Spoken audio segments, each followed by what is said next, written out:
जगातील अनेक पर्वत यशस्वीपणे सर झाले, पण एक पर्वत अजूनही असा आहे जो अजेय आहे.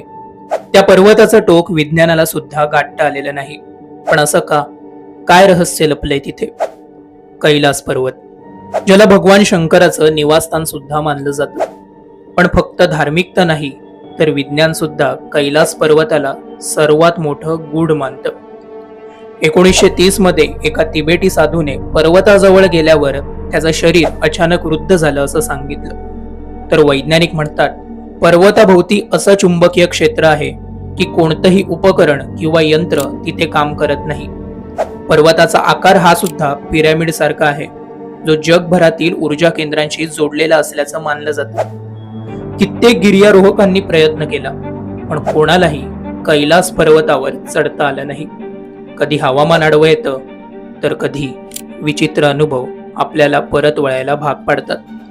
पण गोष्ट इथेच संपत नाही. आज विज्ञान इतकं पुढे जाऊन सुद्धा कैलास पर्वत अजूनही सर्वात मोठं गूढ आणि अजेय आहे. असं का होत असावं, यावर तुमचं मत काय कमेंटमध्ये सांगायला विसरू नका. अशाच गोष्टींसाठी चॅनल सबस्क्राईब करायला विसरू नका.